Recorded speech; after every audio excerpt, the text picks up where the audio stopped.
Thanks very much for joining us today, Jamie. We really appreciate it. I know you've just got back from the West Indies, which is why, if anyone's watching on YouTube, you look so cold. But yeah, thanks for joining us. Yeah, thanks for having me. Yeah, it was a bit chilly back home. I suppose it's not as bad as when I got back last week. Straight back into -2 wasn't that enjoyable, but yeah, nice to be back for a couple of weeks before flying off again. I'm sure. Really good to have you on. We'll get straight into it as always. 5 quick fire questions. Just choose what you prefer. Yeah. Swing or nip? Swing. Pace or bounce? Bounce. Nick off or bowled? Nick off.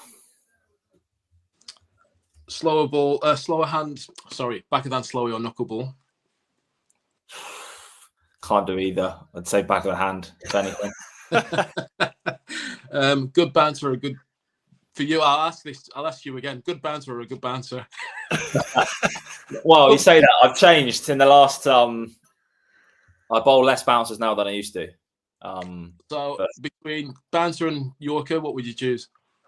Depend on the mode of the game, I'd say now. Okay.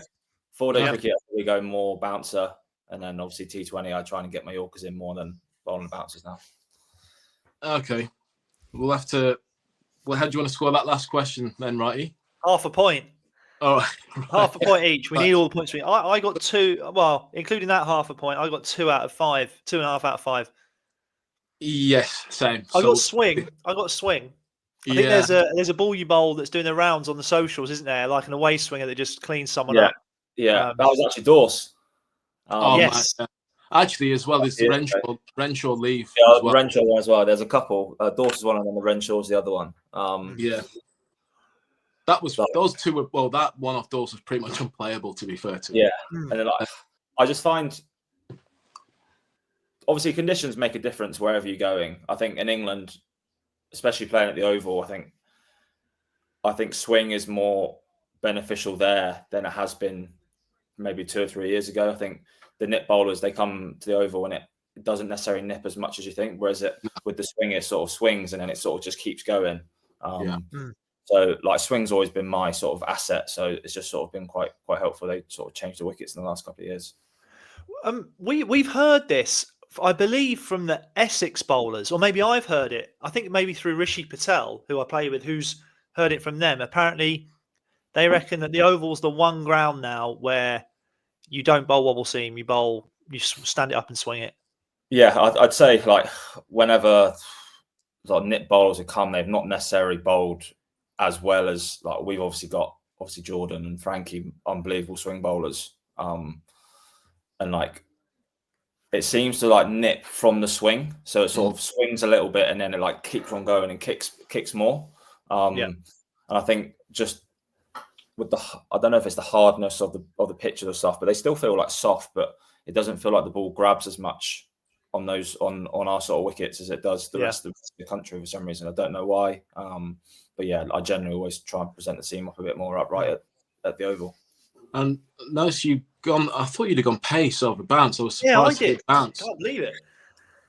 I think it varies where another one is close. Like playing more the Kookaburra ball this year, I think you can have the pace, but if the ball doesn't bounce, you don't feel like you're in the game, because like people can play pace now, but they're not that worried about it. I think it's more the bounce. If you can get that like steep bounce from a length, that's when you get the nicks. And like even if you're bowling quick, you're not necessarily going to get, if it doesn't fly through to the keeper or fly through to the slips, you're not going to get your wickets like that. So you've got to try and rely on someone else. I think that's the main thing I've realised between Australia and England when they play the Kookaburra ball. It's obviously they bowl a bit quicker, but the pace and then the extra bounce that they get is where they get their nicks and their stuff, all the wickets from, I think. And that's the main difference between here and there. There's not too much bounce using the Kookaburra in April, is there? On the county circuit. Like I don't have a problem playing the Kookaburra ball, but I think it just doesn't suit the English conditions a massive amount. You look at the end of the year, I think I didn't play, but there was a game at Trent Bridge we played, and I think spinners bowled probably 95% of the overs.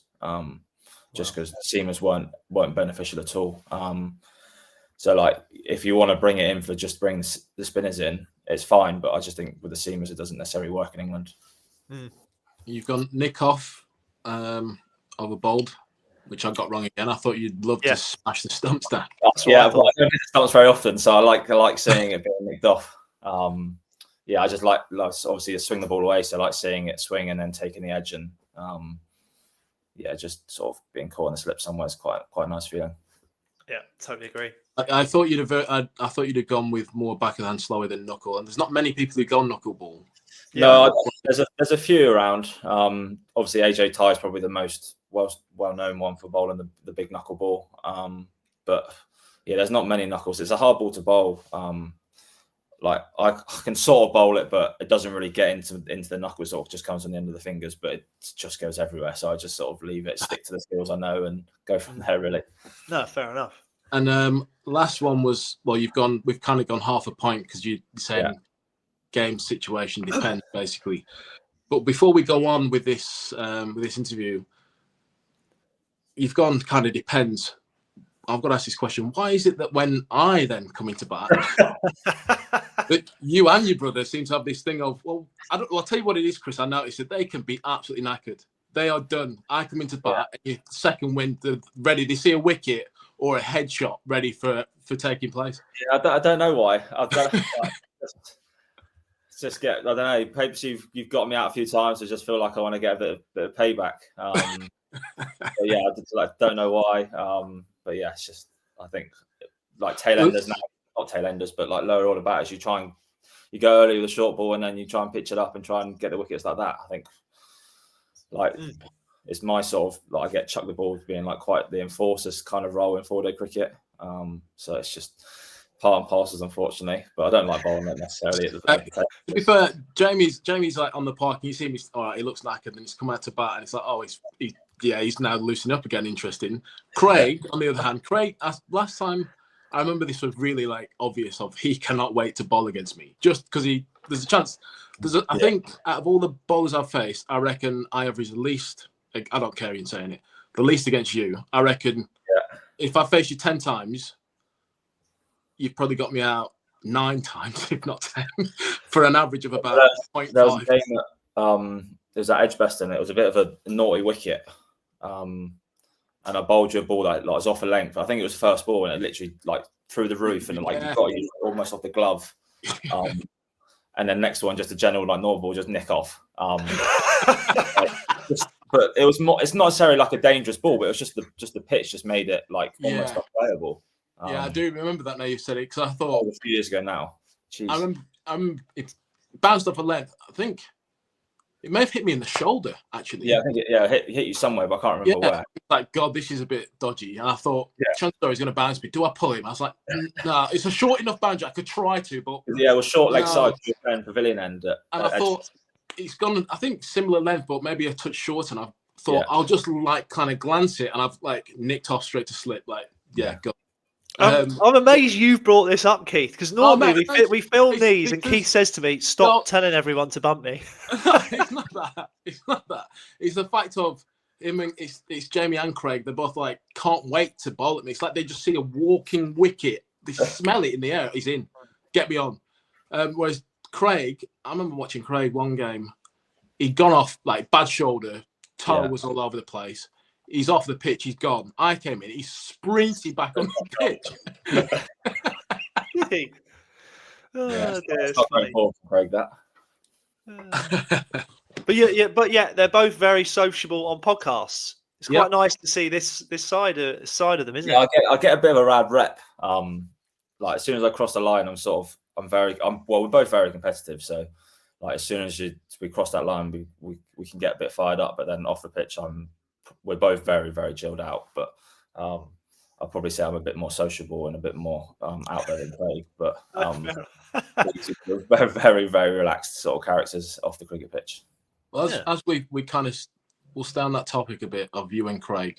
Any love lost when you decided to just smash his head really hard?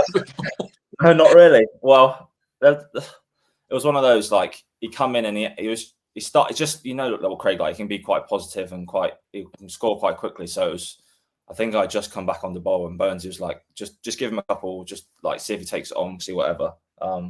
So bowled him one and got him. So then he had to go off with a concussion and stuff. And then I don't know who I got. I think I got another wicket. I can't remember who it was. And then he came back out. And I said to Burnsy, Roy Burns, what do you want me to do? And he was like, go again. And I was like, okay. And then he managed to just get out of the way. But I think the second one I bowled him was quicker than the first one. But he just managed to get out of the way of it. And then I think I then hit Josh Davey on the head and took him out of the game as well. But yeah, it was a bit of a weird sort of 25 minutes. And then 3 days later, I got a phone call from Brendan McCullum saying, do you want to come and be with the England squad and potentially play at Headingley? Wow. So, it kind of just looked as though you hadn't forgot when you were both 3 years old and he took your toy off you and you like held it back until that chance. Yeah, I know.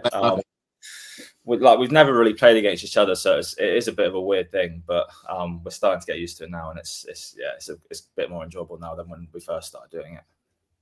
What prompted, if you don't mind us asking him, what prompted the move from Somerset to Surrey? Because especially Keith recently has played against you as a Surrey player, but I played against you a fair bit for Warwickshire as a Somerset player. And you always seem to play Warwickshire, didn't you? And you always used to be flat pitches, and you come in and get it reversing and bowl quick, and it was always, it seemed like Taunton was a great venue for you. So what triggered the move? Yeah, I love playing my cricket at Taunton. I felt like I needed something, a bit of a change, a bit of a fresh start. I wanted a few more opportunities with the ball, not necessarily to open the bowling all the time, but like I wanted to have that sort of progression, as well as being with the batting side of things, just trying to get a few more opportunities a bit higher up the order. So it was one of those that I was like, I need to just try and take a plunge and try and do something. I didn't feel like I was going to progress, with obviously Lewis and Craig being the main sort of opening bowlers at Somerset. I didn't feel like I was ever going to get the opportunities, and they were always going to bat above me in all formats. So I was just like, well, let's just try and do something different. Surrey was obviously a great move for me. Although the first few games I played, and it was the flattest wicket in the world, balled in bounce twice to the stump or twice to the keeper, and I was like, have I made the right decision here? But then we had another year, and then they changed the surfaces, and since then it's been unbelievable. I've got more opportunities with the bat. I'm batting like coming and potentially 4 or 5 in T20 games at times, just trying to finish the innings. So I certainly wouldn't be playing the franchise cricket now if I hadn't moved to Surrey. So I'm very thankful for moving. Do you think was there any other opportunities anywhere else? Yeah, so Hampshire instead. It was basically Hampshire or Surrey at the time, and it was pretty much 50-50 where I was going to go, because obviously Alfonso Thomas was at Hampshire at the time, and I'm very, very good mates with him. So yeah, it was very close, but it just felt like Surrey was more of the fit for me at the time. But yeah, I couldn't really decide at the time. It was very close. And how have you found settling in nearer London? Because I know you're from Devon, aren't you, originally? Yeah. And now you're in the big smoke. What's that been like? Yeah, the first I say year and a half, I really struggled with it. It was obviously during COVID and stuff, so it was a bit more tricky. I obviously moved out of Taunton, didn't have a place up in London, but I was just staying in the club flat. And I was sort of going back to my mate's house, he's a racehorse trainer who was sort of living in a place called Ditchit near Shepton Mallet, in Somerset.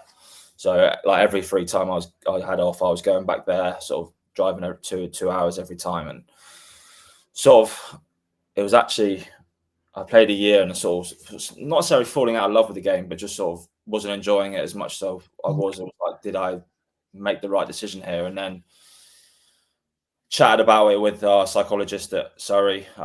Sort of just got a load of things off my chest and just expressed my feelings that I wasn't obviously necessarily comfortable with the way things were going. And then I changed my run up with Azam Mahmood, and it just took off from there. And then, yeah, that next 6 months was just a complete whirlwind. But yeah, now like I wouldn't say I'm a city boy, but I live out near Guildford, sort of a bit out in the sticks. So get a little bit of countryside, a little bit of city at the same time. It's I quite enjoy the Best of lifestyle. both.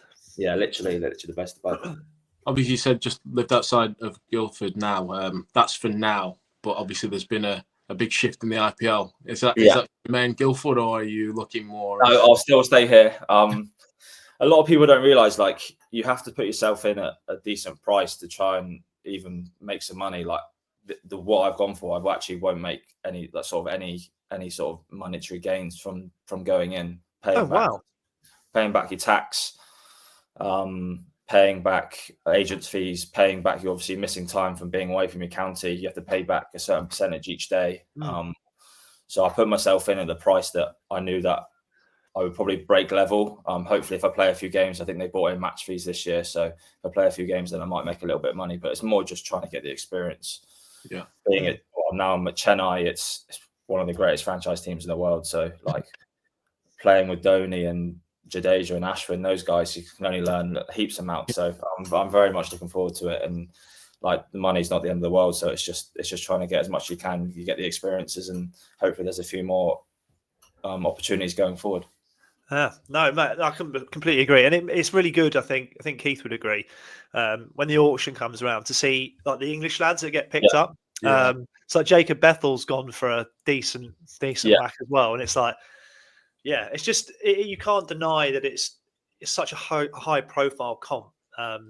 It's just awesome to see. And I did look at see who you had, and Jadeja's probably the coolest bloke in cricket, isn't he? To be fair, he stick with him and hang around with him, and you'll be all right, I reckon, in Chennai.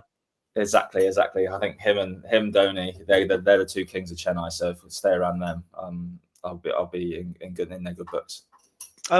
Circling back to your batting, because your batting has been a revelation, hasn't it, recently? But then I did a bit of research prior to this podcast, and you got the fastest 50 for a number 11. Yeah. I don't know if that still stands, but is that 18 balls against Yorkshire?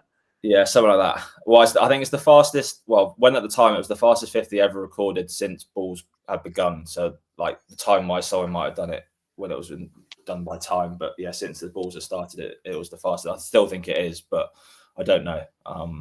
But yeah, it's actually weird because like whenever I bat with Craig, we just seem to just go berserk. Like I remember there was that game, and then there was a Warwickshire game. Yeah. Just seemed to score. Jeeps, didn't you? Was it Jeeps you took down? I think so, yeah. But I can't remember. It was that long ago. But yeah, pardon? Was that a championship game you're on about? Yeah. Yeah, God. I feel like, because quite often me and Keith would be like, you maybe get the top order out or something like that, and Jeets would do his thing. And normally Jeets, he was more than enough, wasn't he, for most lower orders and stuff. But I remember on that occasion, it was one of them where, when coaches say, don't just wait for it to happen, you've got to be hunting wickets. But I was very much at mid-off going, come on, just chip one to long on here, for God's sake. Yeah, it's like one of those, like, I actually hate bowling at the tail as much as I like bowling. But like, I find it so frustrating at times. You bowl a perfect ball, swing it off stump, swing it onto fourth stump, and they just play and miss it. And then you bowl one that's on the off stump, and they just block it. And you're like, it doesn't make any sense. I'm like, just nick it or just miss it. It's like club cricket all over again, isn't it? Literally, it's so frustrating. But like, it's part of the job. You got to try and find ways of getting those wickets, because like you just want to get off the field at that point. But yeah, it's not necessarily the easiest thing. 97 as well on Test debut. That's awesome. I think I was watching that like live, going, "This is extraordinary." I mean, that must have felt pretty epic. Yeah, it was unbelievable. I think I've always had the ability to bat, but obviously going to a Test match, you just think, if I just get 30 or 40, I'll be over the moon. And then like I batting with Johnny, it was just obviously he's a Yorkshire lad, like just batting in front at Headingley. The crowd was absolutely buzzing, and like. It's the flattest wicket I've ever played on. Like not quick, just nice pace, and just like felt like I was in complete control of what's going on. I still feel like I think there was 13 overs left of the day when they called stumps, or the 13 overs planned the day left before they called stumps. So if they had managed to get through the overs quicker, I think I would have got the 100 that evening. But Johnny was taking forever waving at the windows, trying to get people out of the way, and it's just taking time. So, but yeah, it was like a great feeling. Like obviously disappointed getting 97, but if you said I'd get 97 on debut, I'd have taken it for sure. That's awesome. No, I remember a few pretty tasty back foot punches, I think, towards the Western Terrace. Do you know what I mean? Or like some nice lazy drives. I mean, like, it was a good looking innings, to be honest. Well, there was one, I think Wagner started to come over the wicket or come around the wicket, just trying to bowl short like he generally does. Yeah. And I was thinking he's going to bowl another short one. He actually bowled like I wouldn't say a Yorker, but it was like almost Yorker length, and my left front leg's like over sort of to where square leg is, and I've just literally just punched it down the ground. And that's the only shot I sort of remember from the whole innings. I'm like, I've got no right of hitting that there, but I just sort of managed to get something on it and just hit it for 4. No, it was a brilliant innings. I was wondering if we'd be able to run it back a few years now, because when we had Craig on, Craig was saying how he would always have to run it up the slope into the breeze, and you'd come down. Were you always someone that was quite quick, or was it something you worked on as you were growing up? Generally, always been quite quick. Always had the ability to bowl quick, and then it got to sort of like 15, 16, and we didn't play school cricket. Dad took us out of school cricket when we got to 14, 15 sort of age. And he was like, you're not learning anything at playing school cricket. I was playing first team for school. I wasn't learning much because it was obviously we were still playing against kids. So he was like, play adults cricket, played in the Devon Premier League for my club side. And I got to 15 and I played, I think it was against Bovey Tracy. I can't really remember though, but we had an overseas wicketkeeper, and he was like, that's the quickest I've ever seen anyone ever bowl at 15. And then your body gets like, it's just not used to it at that age. So it took probably another year and a half before it like sort of that happened again. And it just, and then I went to the 19s World Cup, and just sort of from that sort of period, I just found a way of being able to get my body in a position to be able to bowl at like high end speeds a lot of the time. I probably don't bowl as quick as I do now, but or as I did then. But I think I've probably learned a few more skills since then. So, you know, a moment ago you talked about changing your run up with Azam Mahmood. So am I right in thinking you used to run in quite a long way and very quick when this was in the early Somerset days? I used to have a run up. I think it used to be about 20. To be fair, I don't think it's far off now than what it was before. But it used to be. I used to like almost walk in and run into my run up. So I had like a 20-meter run up. 20. I think it's 20 meters 50. I used to sort of run into it. Yeah. Whereas with Azza, I think I shortened it to about 18 meters, and then I started straight on that run up. So it wasn't much shorter, but I wasn't carrying the momentum through. So whenever I do like drill work and like sort of tempo work, my action always feels lovely. I can sort of snap and get over. Whereas then when I sort of extended it to full run, I'd almost get a little bit where my left side would get out a little bit, and then I'd lose all my height and sort of push everything in. So I said to him, I was, look, I feel like really good off this. Is there anything we can do? Is it like, just try it. Just go to the stumps, run back, see where you feel comfortable, and then we'll go from there. So we did it a couple of times, bowled a few front foot no balls, and then we settled on a run up. And then I bowled at Popey and Hashim Amla in the nets in the marquee just before the first game of the season 2022. And I reckon I bowled 5 overs. I reckon probably 90 miles an hour swinging it generally away. And Hash was like, if you bowl like that, you're going to play for England this year. So I just was like, well, I'm going to keep this right up there because I'm not changing what it was before.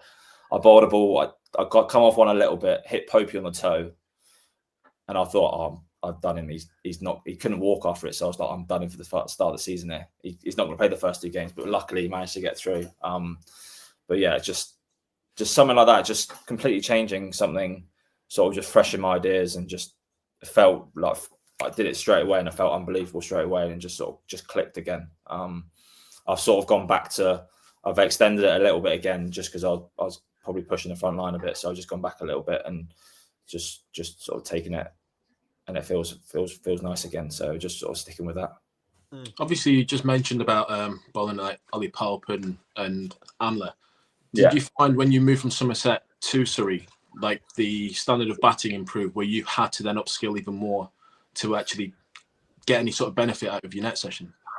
I think it's one of those, like, there's some great players at, like, wherever you go and play. I think you just obviously playing at Surrey, there's more international players, so you like even the small net sessions, you feel like if you miss a little bit, they just score really easily. So you just know you've got to be on the money a little bit more. But I just say, I think it just sort of heightens your skill level a little bit. Like we've got a squad of 20, 24, 25 players. And I'd say there's 12 or 13 that potentially could be playing for England at one point, which is sort of laughable, really, that we've got that sort of squad. But yeah, it's just sort of heightens your skills, and there's that competitive edge at every session that you want to try and improve. And I think we've worked on our culture quite a lot in the last sort of 2 years, that everyone's sort of working together. Whereas I think 5 or 6 years ago, people were quite individual and trying to worry about their own stuff. Whereas now, like, lads are trying to help each other and trying to push each other. We're trying to sort of set a standard for the whole of domestic cricket in England, to be like, we want people to be chasing us. Yeah. Well, it's definitely working, isn't it? Yeah, definitely. Well, we've still got a long way to go with the way we want to do it. But yeah, we're on that sort of process at the moment. What kind of you've got a big squad of bowlers. What's the discussion around rotation at Surrey like? Is there an amount of games that they're looking to play that they think is optimal, or is it just? No, not at all. I think it's just you play just sort of play it by ear, really. I think everyone sort of knows that it's probably generally you probably play 3 games and then you're probably not entitled to a rest, but you sort of have a rest after 3. I think we're quite lucky that Jordan Clark pretty much plays every game. And Dan Worral pretty much plays every game. So you've got those 2 guys that sort of are the workhorses. Then we're also very lucky we play 5 seamers at home, which is not many other sides can do it, because we've got the all-rounders. You can sort of get away with it. And you then don't actually bowl a mass amount of overs with the 5 seamers. So, and then you just sort of rotate your other 3, whether that's me, Gus, when Gus is around, Tom Laws, James Taylor, a couple of overseas bowlers you throw in as well. We've got the stocks that you can sort of rest guys and keep them fresh for the whole summer, because it is a long summer at the end of the day. Like, it's hard to bowl every game, 4-day games, T20 games, wherever it is. It's hard to get yourself up and be in the competitive mode for 6 months of the year. Well, it's interesting you've just said that, and I completely agree that if you can, in a county season, play as many seamers as possible. Because Keith and I think we might have told Craig this. We had a game at the start of one year, and Jeets, it was his first year as captain, and he was adamant we only needed 3 seamers. All right, so Keith, me, and I believe it was maybe like Ryan Sidebottom at the time, sort of looked at Ollie Stone. Was it? Looked at each other and was like, "Holy cow!" And obviously, I think there was that's a huge workload to try and sustain over 14 or 16 games or whatever. In that game, I went in the hammy 2012. Well, 2012 was in the first day. Yeah. Went hammy. Stoney went in the second game, and then it was just kind of whoever can get in and play can play. That's the thing. Hanging on. Most, like, I'd say a lot of teams, there's going to be injuries and stuff, so you've got to try and. That's why we're quite lucky. We've got the resources. So, like, we haven't necessarily had a massive amount of injuries. Obviously, I missed out last year. There's a few injuries floating around, but no one's really been out for a long period of time. And we've only ever lost sort of one person. We've never lost 3 or 4 at the same time. So we've been very lucky in that regard. And obviously having the abilities of Jordan and Frankie and your like Kemar or Sean Abbott coming in as your overseas players, like, they're some of the best bowlers in the world. So it's hard to replace them. Do you know what, as well? I just wanted to add to this is we're forgetting both Currans rocked up the end of last season. Playing. Yeah, literally. And I think that's like what I said about the culture and stuff. I think maybe 3 or 4 years ago they probably wouldn't have, or 2 years ago they probably wouldn't have played. Whereas now we're trying to get this ethos of it's a real club feel, and they weren't forced to play. They were like, yeah, we want to play. Like, Sam hasn't played much 4-day cricket in probably 3 years, and he was like, yeah, I'm playing. I want to win a trophy, or win a trophy for the boys. So that's that's the sort of thing. Like, probably get some lads that just go, what am I playing a 4-day game for? Like, I haven't played a 4-day game for 2 years, so why would I want to play one now? But he was along the lines of, I want to play it. I want to help the lads get across the line. We've got a few injuries, so let's pull finger and try and get the job done. I rate that. I mean, or it could have been a chance of a bit of extra bonus money here. Might have been a bit of that, but you play one game, you're not getting a massive amount. Like he's got 2 million from the IPL for the last 3 years, so I don't think. Oh gosh, championship bonus is hitting the side that much. Have you got Sean Abbott and Kemar Roach back? Who knows? I don't know anything. There was a few rumours that who was the overseas for Worcester this year? Nathan Smith, the Kiwi. Yes. There's a few rumours he's coming, but I'll tell you if I heard anything, but I've not heard nothing. So. The Worcester lads reckon he's top draw. Yeah, well, we played him at the Oval last year, and he looked $1 million. So yeah, if you add him into the attack, then yeah, we've got. When you got Fisher rushing, yeah, and Fisher. Obviously, Fisher's come. But yeah, so it's just it's endless resources that we can just throw at each game. I'm quite interested as to why, obviously, either Bats or Stewie have always persisted in getting an overseas seamer when you've got that much bowling. Yeah. The only thing that is missing at times is a spinner, which you have got covered in a sense. But it's just like you have that and you're going to keep winning for even longer, it seems. I think it's one of those.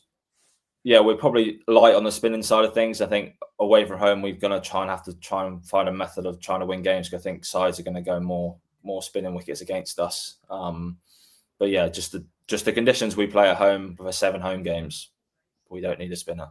Like Jaxie's just as good a spinner as we're going to get. Obviously, Dan Lawrence has come in. You've got Yusuf Majid as well. Cam Steele with the leg spin. So we've got enough spinners to sort of take care at home. But it's just one of those. We just probably maybe need a little bit more when we go away from home. But like, if you win 7 games at home, you like to think maybe win a couple of games away, then you're going to be near enough thereabouts for the championship anyway.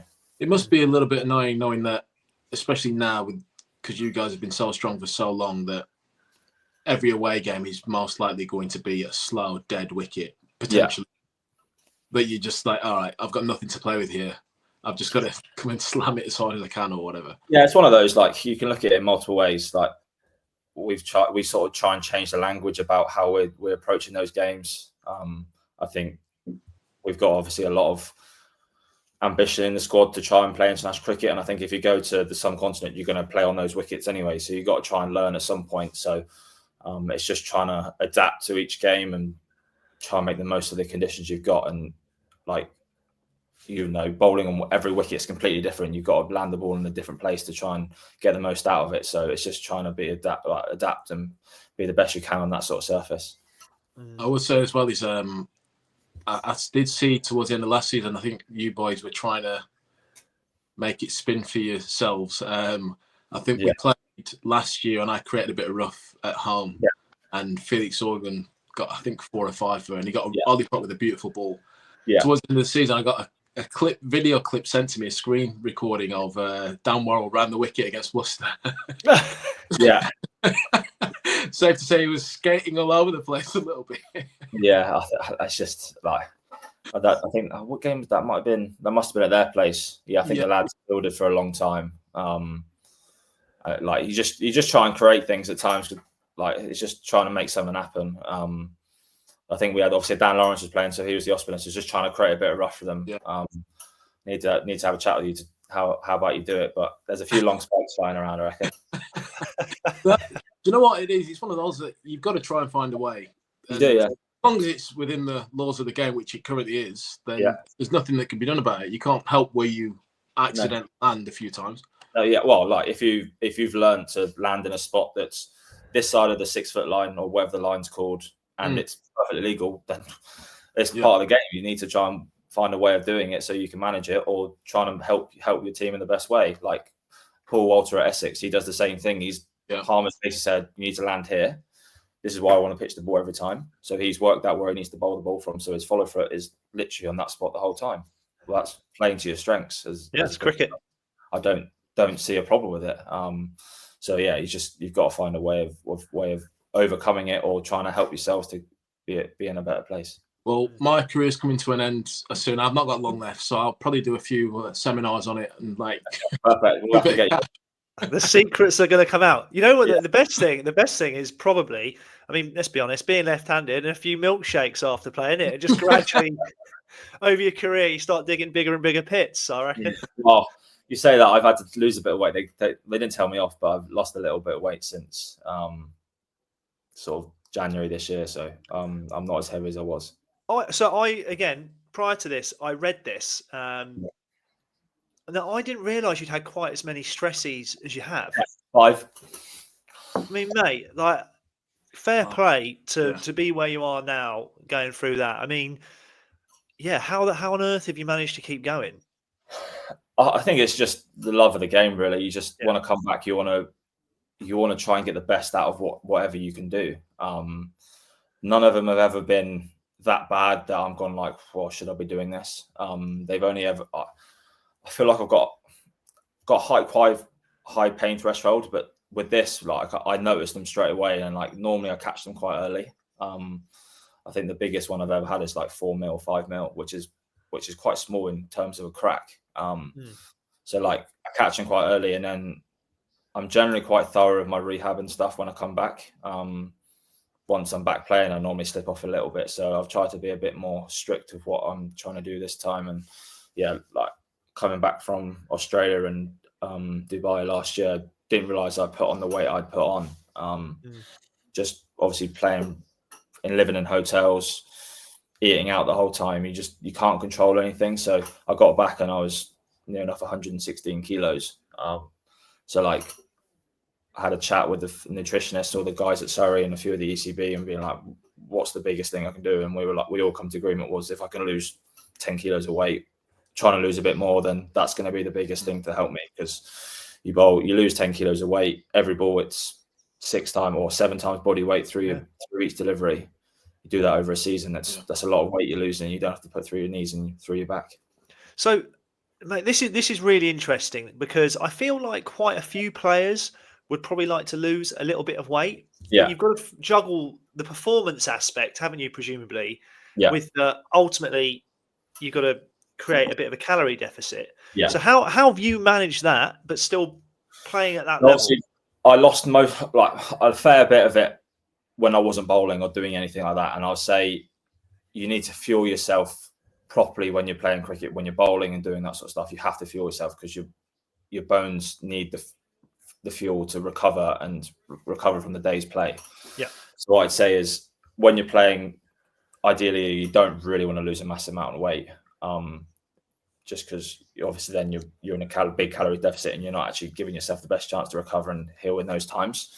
But I changed I generally already would eat fairly healthy, but I was just having too much food. So I was just eating too many calories. So I went on to sort of like the prep meal sort of things and just was limiting the amount of calories I had a day. And I was sort of having 500, 600 calorie meals, lunch and dinner, and then sort of making my own breakfast. So, and then snacking was just trying to have as much protein as I could and just trying to do that sort of side of things. And yeah, doing that and a bit more. I went out, I've bought myself a bike because I was like, I want to stay away from running, because obviously the knee joints and stuff, you keep putting pressure on them and they start to flare up a little bit. So I was like, buy a bike. And I just used to go out pretty much every day on the bike for an hour, a couple of hours each day and just try and lose weight like that.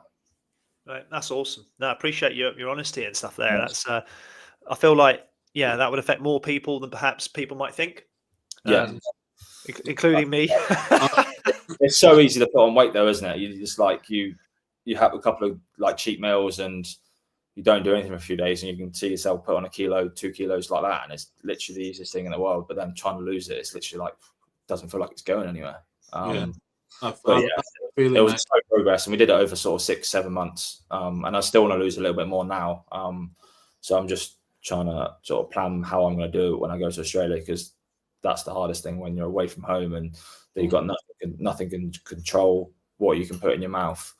Because there's no sort of kitchen or cooking facilities. It makes it a bit harder.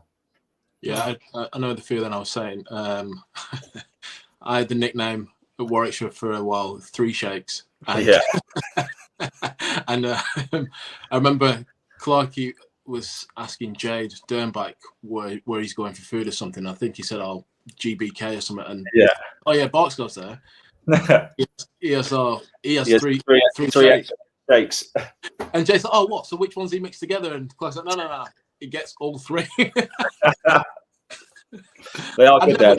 I'd never finish them. I would never finish them, but I had to have all three. Yeah. But no, it can be like, I found it like the more like punishment I've put through my body, the more I'm just like, you know what, I'm feeling sorry. Yeah. This has got to be the time. Do you remember when we did a pre-season in Dubai, and we went to the cheesecake factory because Clarkey was all over it. It was like, "Oh, the cheesecake's the best," and you were basically, she's laughing here. You were adamant that you were going to eat everything, or basically have a shake, have a slab of cheesecake, have a starter, have a main, and maybe like a side, and that you would comfortably manage it all. Yeah. Didn't go so well, did it? To be fair, but yeah, it was impressive. There are the biggest portions in the world there for some reason. We seem to have lost Chris there. I don't know. Can you still hear us, right? I can hear you. The screen's frozen, and it's frozen at a terrible point, hasn't it? That'll be a later. You might be better. I think I might have to edit this bit, but not the audio, but the picture definitely. I'll log off and I'll come back on, but carry on. Yeah. Yeah. So basically, we were out there, and the story right is on about, and I was determined to like take this food down. Yeah. And safe to say, I didn't because it was too much. But then we were in a bit of a rush. I was in a rush to get back, and it took a lot longer than what it should have. And basically, I'm right. He'll probably come back and tell that side of the story, but it was pretty brutal. I could barely walk, and I needed the bathroom. Yeah. Basically. Yeah, the meals of the cheesecake, they're not the smallest. And if you want to go to main dessert, then you're not going to finish them. So you were saying about meal prep. Did you find that was the main thing, that obviously because it's meal prep, it's all done for you, that I'm eating that's it, done? That's been the biggest help for you? I'd say it's been the easiest. You can control what you're putting into your body. I use a company called Fuel Hub. And they you kind of just exactly know what food it is. You order it on, I think I order it on Tuesday and it comes on Sunday, and you got your meals for the whole week. Right. So for me, I don't have to worry about what I'm thinking, what am I going to cook tonight? Because I go to the shop before and I buy some chicken from Sainsbury's or something, and there'll be three chicken breasts, and I'd eat all three just because they're there. And that wasn't necessarily, I was like, oh, I'm eating protein, it's fine. But the calories, it all adds up. And then over time, you're not actually then in a calorie deficit to try and lose any weight, or maintaining that. And you're just eating excess amounts more than you need to. Yeah. I finished the story in a nicer way than probably what you were going to put it. Did it involve you hobbling down the street? Did. Did it? Can I tell the start of the story? Go on then. Yeah. So we were at the Sheikh Zayed Stadium, right? Yeah. And Keith and we got from the hotel to the ground, and we needed to go to the loo. So we went to find a loo, to do our thing in the morning. But there wasn't any toilet paper. It was a hose for your butthole, right? And Keith was like, I'm not doing this. Not doing it. So we spent the whole day playing or training or whatever, and Keith basically didn't relieve himself because there was no loo roll. But we were late back, so essentially it was like Clarkey, I think, was like, right, let's get in, quick shower and go. And obviously so we were pressed for time, so Keith still hadn't relieved himself. And then after making all these big claims about taking down the Cheesecake Factory, that was where it came from. Really set it all off. Yeah. So I remember walking along with Clarkey and Barks, and all of a sudden it was just me and Clarkey. Like looking round. Just shot off, bolted off. He was 100 meters behind because he couldn't move because he thought he. Unbelievable. Oh, sorry. Oh, that felt good to get that one out there. God. Sorry, but you were talking seriously anyway there, weren't you, about meal prep? Talking about, obviously, Jamie had lost a lot of weight through. We was talking about the meal prep stuff and how he was basically overeating. He said like because he'd buy 3 chicken breasts or whatever, he'd just eat them rather than actually looking at portion size. So yeah it's just interesting because I found I fluctuate quite a bit. Sometimes I'm really good and then I drop off massively. It's like a fight bike. So yeah. Fair play. So what now then in terms of you've obviously been in the West Indies playing. So what does your winter look like moving forward from here? I know you mentioned about going to Australia. Is that what comp's that Big Bash you're talking? Yeah, the Big Bash starts. Well, I fly on Monday, and I think the comp starts on. I think our first game's on the 17th of December. So I've got about 2.5 weeks over there before the first game. So I was like, I don't like bowling inside. I think it's not necessarily a waste of time, but you can't get the same sort of things bowling inside as you can outside. The force you put for your body inside is just through the roof. So I was like, well, I'll get out there early. I can keep bowling outside on grass with a bit of sun on the back. Be better for my body, better for my back. So I was like, let's go over early, just get rid of the competition. And then, so Big Bash runs until sort of end of January. And then sort of don't know what's going on after that. It's a bit sort of up in the air. I've got Golf Giants in Dubai organised. But there's obviously an England tour to India, sort of early mid-Jan, which is 5 T20s and 3 ODIs leading into the Champions Trophy in Pakistan. So fingers crossed I'll be in that, but if not, then I'll be in Dubai playing a franchise comp, and then have a bit of time off, and then straight off to the IPL. That sounds awesome. I mean, I would have thought you would be in India on that tour. Well, hopefully, I feel like I did all right in the Caribbean, but you just I think there's going to be a few changes. Obviously, Brendan's coming in. Yes, I'd imagine Rooty and Stokesy will come back in. Brookie will come back in.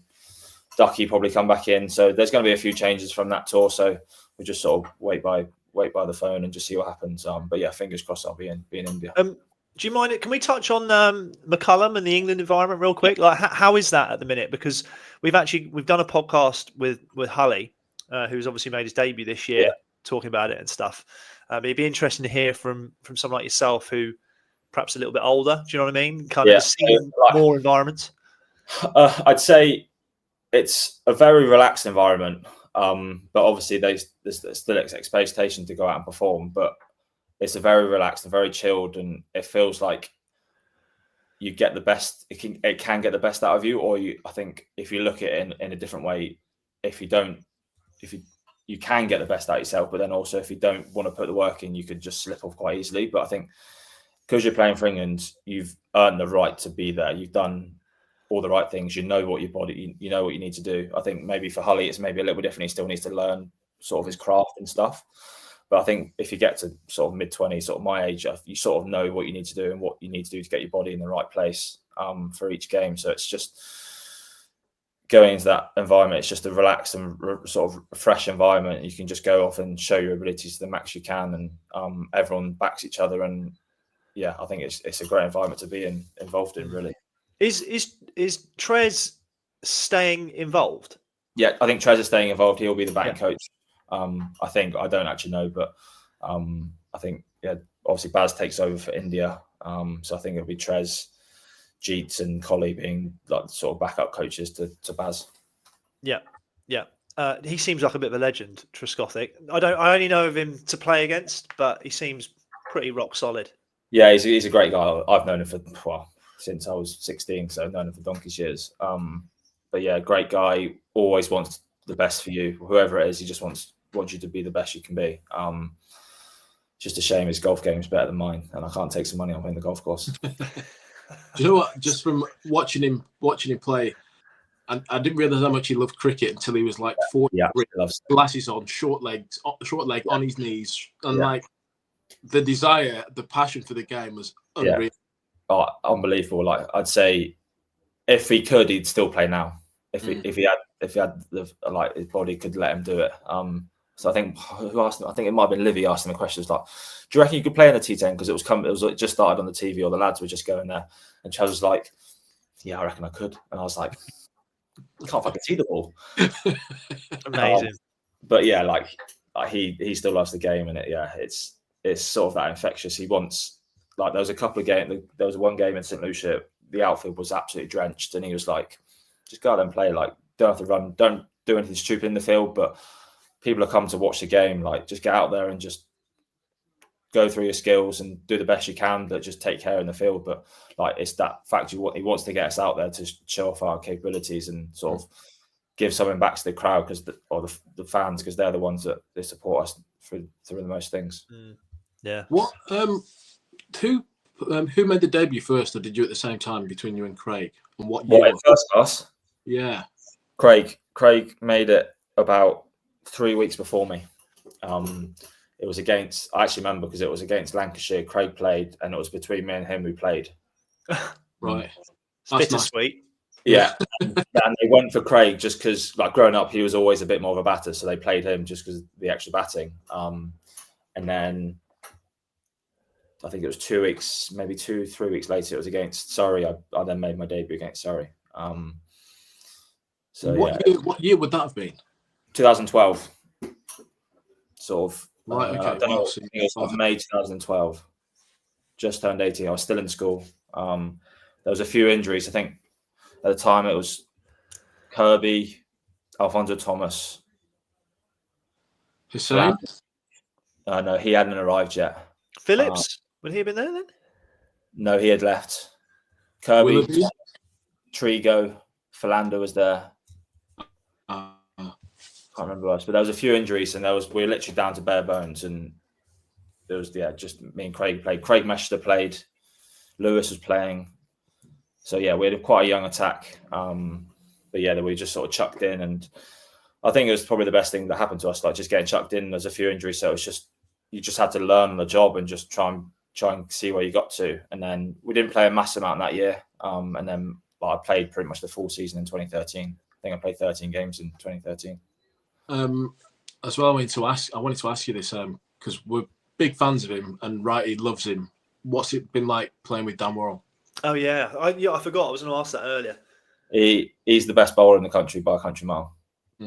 Like, there's some great bowlers in the country, but he is different level. Like, you just go the way he goes about his business. Like, he struggled with a bit of a neck injury this year, for most of the year, early season, and he was still unbelievable. Like, he bowled in the nets before the season even started. He bowled a ball and just collapsed on the floor because he like shooting pains all down the side of his neck. And like got to the 100, and he was doing neck exercises to try and stop it from happening. And then the back end of the season, I think he went completely alcohol free for about 3 months. So he's like, I want to win the championship. I want to win the trophy. I'm going to do everything I can. And just like that, just sort of, he puts everything into it, but he's also got the skills to back it up. And yeah he's just a bit of a joke, really. I still think the impression is if we didn't have him, we wouldn't win the championships. You still got to win the games and win the game, like batters get the runs, but like he's taking the attack to a completely different level. Well, I mean, we've talked about this before, Keith and I, but he seems to go through the gears so well. Knows when just to shape it up, and then equally ramp it up. Balls at third gear, and it's still at 83, 84 miles an hour, and he's swinging it around corners. Like in England, that's literally what you do it. And then he's got the ability to. Okay, I think it was the Durham game at the end of the year. He bowled, I'd say, high 80s and was swinging it around corners. You could tell. I went on and stood at slip for about 5 overs because Dan Lawrence went off and he did one of his fingers, and like he was running in and it was like flying through, and I was like, "Geez, this is like, I wouldn't want to be facing this." But like I faced him in the nets, and he just sort of ambles in, like cruises in, and just hits the area and just stays there. But I think that's the good bowlers can flick between gears quite easily, and they sort of chill at third, fourth gear, and then they've got the ability to ramp up when they really need to. I was going to say, I mean, obviously we've had some battles, and I remember early, you were still quite young, and I've tried to bounce you, and you just pulled me for 4, and I thought, just line and length, Keith, line and length. Just...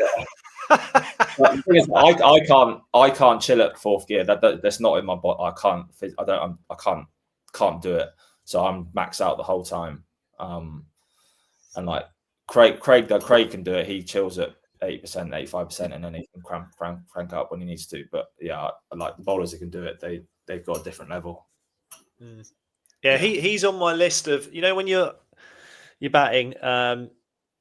and it's toward the end of the day or whatever, Yeah. and we were trying to not set up a game. We were trying to get enough of a lead to then try and bowl Gloucester out at the time it was. Yeah. And I remember he looked like he kind of had enough of everyone Yeah. else in their bowling unit. And I remember being next in and being like, oh, I'm going to go in here and try and smack a quick 20. And he just started bowling, 90-mile-an-hour bumpers. And I remember being like, holy cow. I was like, Nico, we got enough, Nico. But to be fair, you were in that category. I feel like you've bowled a few spells at Taunton where I've been like, oh, do I need this? You know what I mean? I'm like, I don't really. Yeah. Well, going back to Frankie, I was chatting with Matt Fisher yesterday, and he said he had a little bowl with him and just chatting through skills and stuff in the indoor school on the other day. And Fisher's like, "Oh, how'd you do that?" And he was like, "I don't know, I just do it." And I was like, "That's mainly the sign of a good bowler. They just sort of just do it, and they just sort of know what to do." And like, it's not necessarily great for the other guy trying to ask a question and trying to find out answers, but it's like amazing to see someone like that and have those abilities to just naturally just do it like instinctively. Yeah. I don't know Fish that well, but we played Yorkshire last game of the year, so I was trying to tap him up for the podcast. I think our cars arrived at the same time, and I was like, "Oh, morning, mate. We've got this podcast. We want to get you on," kind of thing. And he does strike me as a very, very thoughtful player who wants to know detail and all that sort of stuff. So I can imagine talking to Worral, it's just like, He's like just running wide, swinging from straight. Yeah, happy days. Like he's been in. I've only been back for a few days, but like great to have him involved, and like he's going to fit in really well at Surrey, and he's going to be a big part of our bowling attack. That's for sure. You guys are going to rotate and just play like 6 games each, I swear, and have an international bowling attack every game. I know, but like the thing as well, like you could miss a few. Like Frankie could play for England this year. He should. Gus could be away. So like you're going to miss a few guys. So you need to have the stocks to, if you want to win the championship. Batters win you games, but the bowlers win you the championships at the end of the day. If you don't take 20 wickets every game, you can't win a game. So, like you need your batting, but you need to get your bonus points in the batting and start those side of things. But like if you can't get 20 wickets, you've got no chance of winning games. I do feel Surrey versus England would be a very, very close game. Genuinely, but who would? So all the Surrey players, are they allowed to play for Surrey, or are they winning side? You look at it. Where you play? If you're playing at the Oval, I think we'd be at the Oval. You'll beat England. I think we'd beat. Yeah. You know what? I love Sibbers. Yeah, I just love Dom Sibley. I think he's such a legend. Yeah, he is. Yeah, he's a beauty. I'm backing whatever team he's in. I'm backing. Okay. We were going through the side at the end of the year, and I think it was me and Cam Steele chatting with Burnsy, and I was like, "What if you had your full strength side at Surrey? Who would it be?" And like guys names leaving out, like Gus wasn't even making the side, and we were like, "What? How are we getting him in?" Like, there's just no it's mad. Like the squad that we've got is just ridiculous. But that then we need it because if everyone's hit, if you're missing 3 or 4 guys, it's you need the depth to bring them in to try and win the titles. And like for us, like losing like Ben Geddes and Connor last year, they're big misses because they're the players you need when other guys are away. They're the guys you want to have around because they're great domestic cricketers. So you need to have those sort of guys to come in because you know you are going to miss 5 or 6 at one point. Yeah, I think it's like especially Connor. It's a good move for him to. Is it not? That for him. You could almost say he's looking to do what you did and kind of get himself more. I actually spent a fair bit, and I was like, you need to be playing cricket, really. Like I spoke with Gedda as well. Like you've got to be like that age. You've got to be playing cricket. If you're not, it's just like second team cricket's good, but you're not going to learn as much as you are playing first team cricket and playing under the pressure of those sort of conditions. So, as much as we didn't want to lose them, like for the best of their careers, it's the right thing to do. So yeah, it's gutting to see those guys go, but like it's part and parcel of first class cricket and domestic cricket. I'm aware we've kept you on for an hour now, so we don't want to keep you too much longer. But is there anything that you would do different if you could start again, or any kind of lessons that you'd love to pass on? Be a bit more relaxed. when I first started being a bit more relaxed rather than being a terror way I was and being a bit of an idiot. I think you obviously need that like sort of that edge to have at times as being a fast bowler, but I think at times I was a bit of a plonker and said some things that I'll probably regret saying to people in the future. But like, I think mainly it's just like I've loved whatever I've done or whatever. I've loved playing cricket, so it's just having that love of the game from the start of my career right to the end, and being like, when I do retire, it's just being like, yeah, I'm happy with how things have gone because I've loved the game the whole time, and as soon as I stop loving it, then that'll be when I stop. I do want to ask you quickly as well, because I think you mentioned about Dan Worral in nets and stuff like that earlier. Yeah. Are you officially part of the bowlers union? You look after your bowlers when you're bowling? 100%. I don't bowl any bouncers or anything in nets unless it's a batter. I might bowl a few old bouncers, but like I would try and stay away from bowling at bowlers. I don't really bowl in nets anyway, just because I find it easy just to bowl in a bowl through and just feel the rhythm and tempo of my bowling rather than trying to bowl flat out. Maybe early season you've got to bowl at batters, but as soon as the season starts, I try and avoid bowling at batters as much as I can. Do you hear that, Chris? Just look after your fellow. I do, unless it's you just clubbing everything from your wicket. Yeah, I mean, if you want to come in and just slog it, then you got full right to just. Absolutely, that's it. It wasn't that. I was just clipping him through mid wicket, and he just. Well, yeah. If your best ball's getting hit through mid wicket every ball, you got to do something different. Yeah.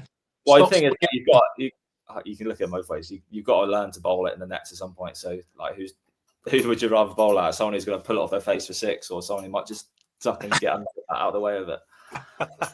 It builds your confidence. No, brilliant.